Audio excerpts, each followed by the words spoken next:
আযাব হলো বেনামাজির মৃত্যুর সময়। বেনামাজি যখন মৃত্যুবরণ করবে, মৃত্যুর সময় 3টি আযাব রয়েছে। 1 নাম্বার হলো বেনামাজিকে মৃত্যুর সময় অপমান, লাঞ্ছিত অবস্থায় মৃত্যুবরণ করতে হবে। বড় আফসোসের ব্যাপার, সাকরাতের সময়, যে সময় বান্দা দুনিয়া থেকে বিদায় নেবে, ওই সময় আল্লাহ বললেন বেনামাজি অপমান, অপদস্থ হয়ে, লাঞ্ছিত হয়ে মৃত্যুবরণ করবে। এর চেয়ে কঠিন আর কি শাস্তি হতে পারে? 2 নাম্বার হলো বেনামাজি ক্ষুধার্ত অবস্থায় ইন্তেকাল করবে। বেনামাজি দুনিয়াতে ক্ষুধার্ত অবস্থায় ইন্তেকাল করবে।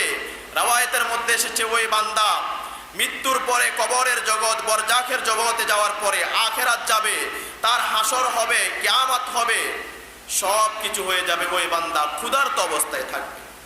ওই বান্দাকে খাবার চাইলে খাবার দেওয়া হবে।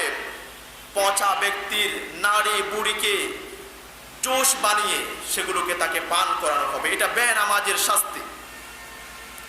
3 নাম্বার হলো বেনামাজি পিপাসার্ত অবস্থায় মৃত্যুবরণ করবে। আমাদের আত্মীয় স্বজন, নিকটবর্তী আত্মীয় যখন ইন্তেকাল করে, আমরা তাদেরকে ইন্তেকালের পূর্বে পানি পান করাতে চাই।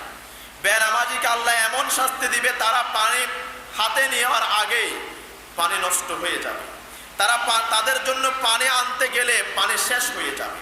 আল্লাহ বললেন কারণ হলো তারা বেনামাজ, তারা নামাজ আদায় করে নাই। তারা ইমাম সাহেবের পবিত্র জবানে হাইয়া আলাস সালাহ শুনেছে, হাইয়া আলাল ফালাহ শুনেছে, তোমরা নামাজের জন্য আসো। ইমাম সাহেব মসজিদের মধ্যে 5 ওয়াক্তে 5 বার বলে হাইয়া আলাস সালাহ, তোমরা সালাতের জন্য আসো। 2 বার বলা হয় হাইয়া আলাল ফালাহ, 2 বার বলা হয় তোমরা তোমাদের নিজেদের কল্যাণের জন্য আসো। ইমাম সাহেব আমার পিছে নামাজ পড়তে আসো, এটার জন্য ডাকেন না। ডাকা হয় হাইয়া আলাস সালাহ, তোমরা সালাতের জন্য আসো, তোমাদের উপর যেটা ফরজ করা হয়েছে। দেখুন আল্লাহ কত সুন্দর করে বলে দিয়েছে। আল্লাহ বললেন তোমাদের মনে থাকবে না, তোমরা হয়তো দুনিয়াবি কাজগুলো করার জন্য মোবাইলে অ্যালার্ম দিয়ে রাখো, ঘড়িতে অ্যালার্ম দিয়ে রাখো, তোমরা নির্দিষ্ট সময় নির্দিষ্ট জায়গায় পৌঁছানোর জন্য।